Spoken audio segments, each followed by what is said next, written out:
What's up, soldiers? Your boy Chris here, CaribbeanPot.com vibes it up in the kitchen. Got a wicked recipe to share with you all today. Being that I'm based in North America means I don't get a lot of the stuff I'd like to get fresh. For instance, pigeon peas. And if you're not based in the Caribbean, maybe you run into the same problems. Recently at an Asian market, I think it was an East Indian market, I went to supermarket, I found frozen pigeon peas. Now we've done the recipe before with canned pigeon peas. Now the frozen pigeon peas, we've got to treat it a little bit differently. So today we're doing curry pigeon peas, another side dish. Yeah, I know all you're asking for more and more side dishes. So we're doing curry pigeon peas, but we're using frozen pigeon peas. You're gonna like this one, man. So vibes it up. The very first thing you've got to do, and I have here about 3.5 cups of that frozen pigeon peas. It's been thawed out. It's been thawing out for the past couple of hours, so it's completely thawed. But I've got it covered in water, maybe about 3 centimeters above the pigeon peas, and you want that to come to a boil. Reduce the heat to a rolling boil and let that go for about 25 minutes. It's going to do two things. It's going to help tenderize it, but more importantly, it's going to get that aftertaste out of the peas. It will have a terrible aftertaste if you don't do this. And remember, we're using frozen pigeon peas. As the pigeon peel boils in that water there, I'm just going to prepare the other ingredients. And I have an onion and about 5 cloves of garlic. I'm going to use some of these bird's eye pepper or chili. If you have Scotch bonnet, if you have any sort of other hot pepper you like using, you can certainly do that. And one of the key ingredients my mom always insisted using when she's cooking curry peas is tannia. I believe in Jamaica they call it cocoyam. And all I'm going to do is, and it's going to be a tough, that part is not all that good. Nice. It's going to be a tough skin. You just want to peel it as you would a potato. And if you don't have access to this tannia or cocoyam, you can certainly use a couple large potatoes, and this is just going to help thicken up the sauce or the gravy from the curry peas. I'm just going to peel this out. As you can see, there isn't much to it. And then I'm going to cut it up into small pieces. I'm just going to go ahead and do the other one. If you do this in advance, what you want to do is, after you chop it up into maybe 1/2 inch size pieces, put it in a bowl of water so it doesn't discolor. I allowed it to slowly simmer and boil away there for about 35 minutes. You want to skim off any of that frothy stuff at the top there, discard it. I'm going to go ahead and drain them now and get ready to put in the dish together. I've got a couple tablespoons of coconut oil melting away, coming up to temperature here on a medium flame. I'm just trying to melt it down. I'm using coconut oil because I'm too lazy to go down into the basement for a new vegetable oil. This is what's upstairs right now. You can use vegetable oil if you want, that's cool. Right away I'm going to turn my heat down. As soon as it's melted and it's come up to temperature, turn my heat down to low. And as we've done with all the other curry sort of dishes we've made, we're going to start off with some diced onion on a low heat, because I want to sweat and bring that to a sort of a translucent color without burning it. And I also have here 4 cloves of garlic that I just smashed with the knife, and it's in pretty big pieces, but that is cool. Low heat, and let that go for about 3 or 4 minutes. Next up, I'm going to go in with 2 of those bird's eye chili or bird pepper that I just broke into half. I want to release the heat from that. That is totally optional, as I said earlier. I'm going to go in with some black pepper. Heat still on low, by the way. And I'm going to go in with some cumin seeds. Just a little bit of that cumin seeds, about 1/2 teaspoon or so of that cumin seeds.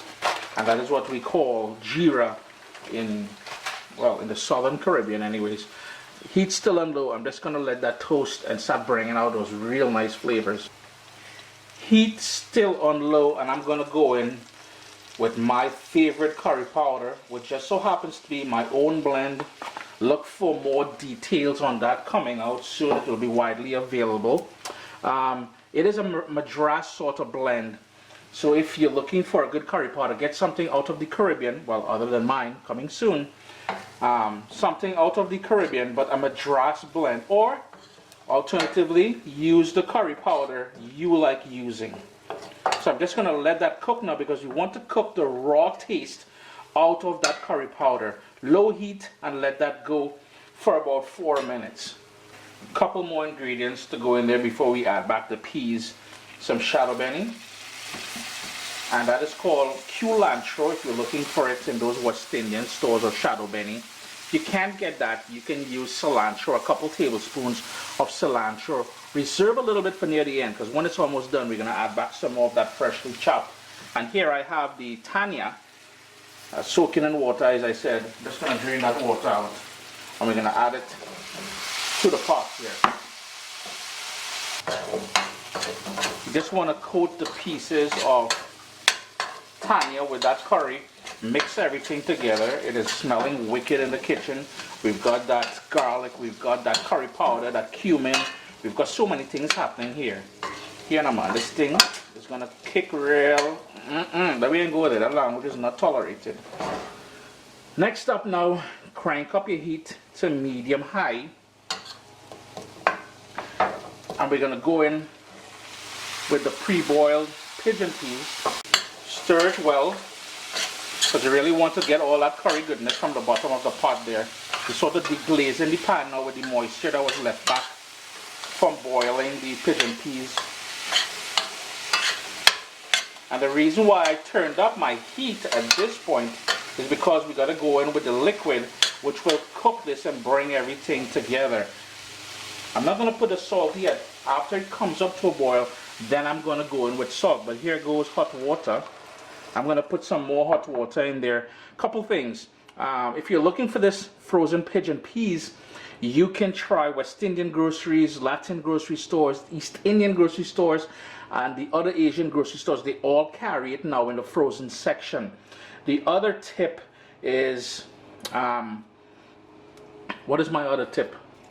Is if you wanted to do this in a slow cooker, because it will take about an hour and a half after we top it up with some more liquid. You can start it like this and then finish it in the slow cooker for a couple hours. You'd be good. I'm going to toss in a third tip here as well. If you're looking for the ingredients that I went in here with specific measurements, down in the description it will be posted, and later on the recipe itself, printable, will be available on CaribbeanPot.com. It's now come up to a boil, so I'm going to go in with the salt, and again the full amount of ingredients I use will be listed down in the description of the video. I'm going to turn my heat down to low because I want this to cook low and slow. I'm going to put my lid on there and let that go for at least an hour and 20 minutes. It's been cooking now just over an hour and 20 minutes. You can see the water has reduced considerably. Just going to give it a quick stir to show you what's going on. This is where you will taste it for salt, adjust it accordingly, and also taste, like squish some of the peas and make sure they're tender. If they're not tender, continue cooking it for another 20 minutes or so until it's fully tender. I did add a bit more water because I wanted it to cook just a little bit longer. So in case you need to cook yours a little bit longer, it's okay to add some boiling water to there. I tasted it. It's great for salt. And the big pieces of the tannia, what you want to do is using the back of your spoon, just give it a crush. Just crush it, a few of them, and that's going to help thicken up the sort of gravy or the curry sauce that we have here. Alternatively, if you are using potato instead of that, I would recommend doing that as well. What I would do though, if I'm using potato, I would cut it bigger, because remember we've cooked this in total, since adding water in here, I cooked it for an hour and 45 minutes to be honest with you, because like I said, I wanted it to be to the point where I'll enjoy it, you know. So Chris here, CaribbeanPot.com. I'm just going to go in with that chopped Shado beni. If you have cilantro, you can do the same thing. Remember to hit thumbs up. We've got that frozen pigeon peas that we made into a curry today. I hope you enjoyed. Remember to leave comments below. I usually answer questions and remarks and everything else the first 24 hours after the video goes live.